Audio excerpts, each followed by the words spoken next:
এই গরু সম্পর্কে একটা ইন্টারেস্টিং তথ্য দেই আপনাদেরকে। তো আলহামদুলিল্লাহ আমাদের 2টা গরু অলরেডি বিক্রি করে ফেলছি আমরা। আর এখন যে 4টা আছে 4টার মধ্যে একটা তো করবো না, বাকি যে 3টা আছে ওদের জন্ম এখানে, তারপর ওদের বেড়ে ওঠা, ওদের সমস্ত ভিডিওগুলো আপনারা দেখছেন। এই যে দরজাটা, এই দরজা ভেঙে তারপরে এই গরুকে বের করতে হবে। আসসালামু আলাইকুম। আমরা গত কয়েকদিন আগে আমাদের লাল গরুটাকে বের করছিলাম বাইরে, এটা দেখাইছিলাম আপনাদেরকে। এবছর আমাদের যে কুরবানির গরুগুলি আছে তার মধ্যে সব থেকে ছোট যেটা আর কি, সেটা আজকে আপনাদেরকে আমরা দেখানোর চেষ্টা করবো ইনশাল্লাহ বাইরে নিয়ে আর কি।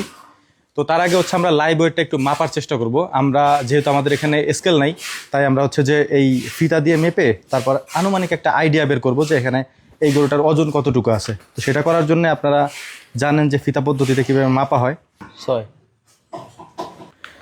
তো যাই হোক, আমরা এখন এটার ওজনটা বের করে নিচ্ছি, এরপর বাইরে নিয়ে আপনাদেরকে বলছি কতটুকু হয়। এটা একটা মানে আনুমানিক আইডিয়া মতে আপনাদেরকে বলবো ইনশাআল্লাহ। আর গরুগুলো হচ্ছে যে ঘরের মধ্যে তো, আর ভিডিওতে ছোটই দেখা যায় একটু, কারণ ভিডিওতে এটা বোঝা যায় না যে গরুর সাইজ। ওই গরুটা যখন বের করছিলাম অনেকেই বলছিলেন যে ভাই গরু এই সাইজের গরু এত ওজন হয় কিনা।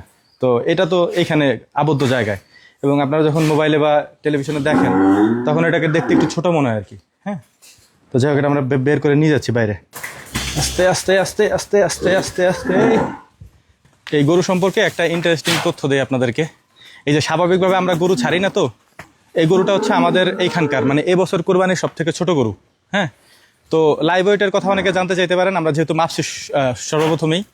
তো এটা লাইভ ওয়েট 400 প্লাস আছে, 400 কেজি প্লাস আর কি। হ্যাঁ, এই আস্তে দাঁড়া, হ্যাঁ এই দাঁড়া, 400 কেজি প্লাস আছে। এই গরুটা হচ্ছে দুধ ছাড়ানোর পরে এখনো পর্যন্ত বের করা হয় নাই, এইবারই হচ্ছে প্রথম আমরা বের করছি। সামনে যেহেতু কোরবানি আমাদের তো বের করতেই হবে, এবং বের করে করে একটু অভ্যস্ত বানাইতেছে আর কি।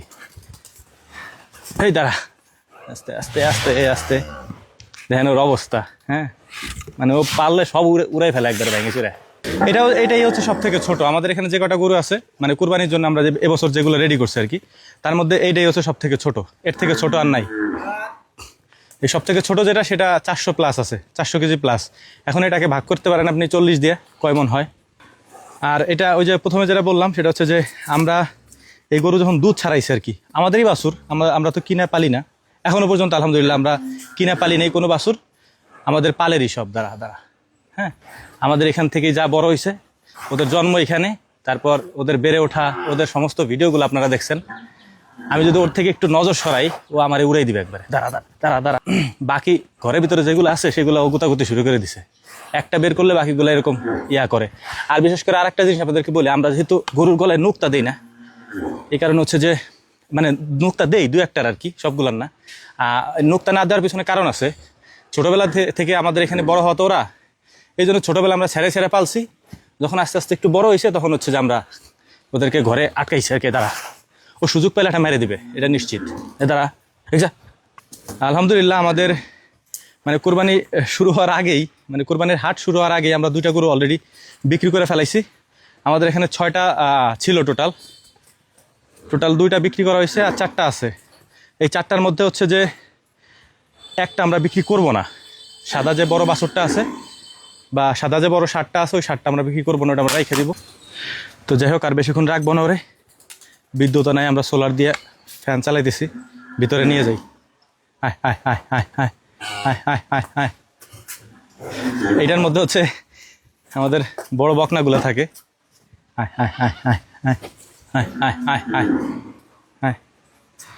ডালপালা ভাঙ্গে চুরে কি অবস্থা করলো। যা ভিতরে যা ভিতরে যা।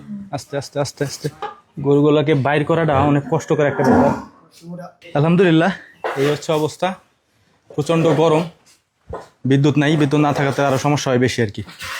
হ্যাঁ, এটা হচ্ছে সব থেকে বড়টা।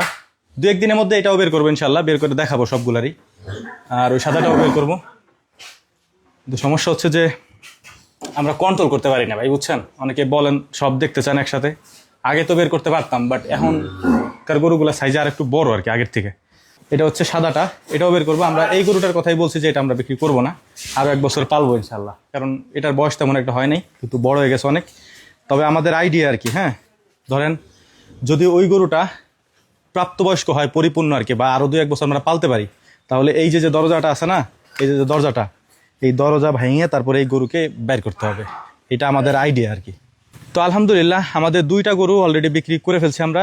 আর এখন যে 4টা আছে 4টার মধ্যে একটা তো করবো না, বাকি যে 3টা আছে মানে অত জোরাজোরি নেই আর কি, বিক্রি যে করতেই হবে প্রতি বছরের মতো এরকম না। আর এর এর এর পিছনে একটা কারণ আছে, সেটা হচ্ছে যে ধরেন এই গরুগুলো যেহেতু আমরা একেবারে অর্গানিক খাবার দিয়ে তৈরি করি বা পাইলে পুষে বড় করি, এই কারণে হচ্ছে যে গরুগুলো আস্তে আস্তে বড় হয়, দিন যত যায় আরও বড় হইতেছে আর কি। তো যেহেতু আমাদের পালের গরু, আমরা একটু বড় করে বিক্রি করলে আমাদের লাভ হয় আর কি। আর ছোট সময়ে অনেকের আবদারে আমাদের বিক্রি করে ফেলতে হয় গরু আর কি। তো এইবার আর ইনশাআল্লাহ সেটা হয়তো হবে না। তো দোয়া করবেন আপনারা আমাদের জন্য, যেন আমরা খুব ভালোভাবে এগুলাকে সেল করতে পারি, এবং যদি না করি তাহলে রেখে দিতে পারি ইনশাআল্লাহ। যেহেতু কোনো পার্শ্ব প্রতিক্রিয়া এই গরুর মধ্যে নাই, শুধু কাঁচা ঘাস আর ভুসি খায়, তো আলহামদুলিল্লাহ আমরা রাখতেও পারবো ইনশাআল্লাহ দীর্ঘদিন পর্যন্ত। দোয়া করবেন। আসসালামু আলাইকুম রহমতুল্লাহ।